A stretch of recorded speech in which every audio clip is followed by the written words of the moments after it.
مال کمانا، جب انسان مال کمانے میں لگتا ہے، چاہے وہ جاب کے ذریعے سے ہو یا بزنس کے ذریعے سے ہو،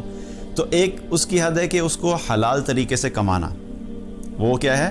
وہ ہمارے لیے نہ صرف جائز ہے بلکہ مطلوب ہے. ہمارے اوپر ذمہ داری ہے کہ ہم نے حلال طریقے سے مال کو کمانا ہے. لیکن وہ مال کمانے میں بھی کئی دفعہ انسان کیا کرتا ہے کہ وہ اس مال کو کمانے میں اتنا آگے چلا جاتا ہے، اس کی محبت اتنی زیادہ ہو جاتی ہے کہ وہ صبح دوپہر شام ہر وقت اس مال ہی کی فکر میں لگا رہتا ہے کہ کس طرح اس مال کو بڑھایا جائے. چاہے وہ حلال طریقے سے کر رہا ہے، جاب کر رہا ہے، محنت کر رہا ہے، ادھر کوشش کر رہا ہے، ایمانداری کے ساتھ اپنی کوشش کر رہا ہے اور مال کما رہا ہے اور حلال طریقے سے کما رہا ہے. لیکن کیا ہے، 14 گھنٹے لگے میں جاب کرنے میں اور بزنس کرنے میں اور دن رات یہی چل رہی ہے، اور اس کی وجہ سے کیا ہوا، باقی فرائض کے اندر کوتاہی آنا شروع ہوگی. تو کیا ہوا کہ اس کے مال نے اس کو اللہ کی اطاعت سے غافل کر دیا. یہ ایک طرف تو حلال کما رہا ہے، جو حرام کمانے والا ہے وہ تو ویسے ہی ڈبل نقصان میں کہ مال ایک تو حرام طریقے سے کمایا اور پھر باقی فرائض بھی چھوڑ دیا، باقی اطاعت بھی چھوڑ دی اللہ کی، وہ تو ڈبل نقصان میں ہوا. لیکن جو حلال طریقے سے بھی کما رہا ہے لیکن وہ اس حد تک آگے چلا گیا کہ اس مال کی محبت میں کہ اللہ کی باقی جو اطاعت کرنے والی چیزیں تھیں ان کو اس نے اگنور کیا، تو وہ حقیقت میں مال اس کے لیے ہلاکت کا سبب بنے گا. اکثر کیا ہوتا ہے کہ ہم لوگ یہ کہتے ہیں نا کہ دیکھیں جی یہ رزق حلال کمانا بھی تو ہمارے دین کا ایسا ہے نا. آپ کیا یہ بات کرتے ہیں کہ جی آپ نمازیں بھی پڑھیں اور دین بھی سیکھیں اور دین کا علم بھی حاصل کریں اور لوگوں کو دین کی طرف بھی بلائیں اور اچھائی بھی کریں اور لوگوں کی مدد بھی کریں، بس ٹھیک ہے. ایک رزق حلال کمانا یہ بھی تو عبادت ہے. تو کیا ہوتا ہے کہ ہم جب بھی کوئی عمل کرتے ہیں اپنی زندگی میں تو ہم فوراً کیا ہوتا ہے وہ اپنی خواہش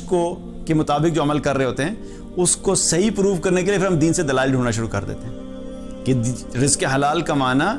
یہ بھی تو ایک عین عبادت ہے اور اس میں کوئی دو رائے نہیں ہے، واقعی وہ عبادت ہے. لیکن کیا صرف اللہ تعالیٰ نے ہمیں رزق حلال کمانے کے لیے بھیجا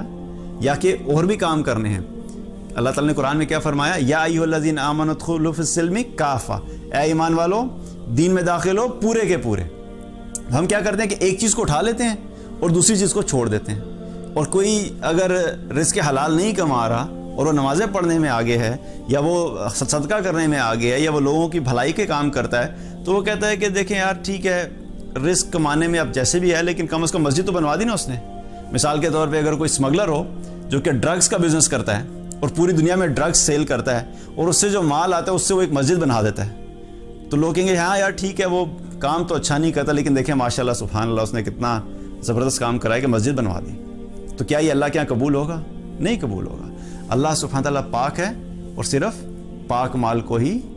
ایکسیپٹ کرتا ہے، پاک مال کو ہی قبول کرتا ہے. تو کیا وہ ہے کہ مال کمانا اللہ کی یاد سے غافل نہ کرے. اور یہ مال کمانا یہ اس وقت غافل کرتا ہے کہ جب ہم بات کی کہ اس کی امپورٹنس اور پرائرٹی ہماری زندگی میں اتنی ہائی ہو جاتی ہے کہ پھر ہمیں یہ بھی احساس نہیں ہوتا کہ ہم حلال طریقے سے کما رہے ہیں کہ حرام طریقے سے کما رہے ہیں. کتنے لوگ ایسے ہیں جو کہ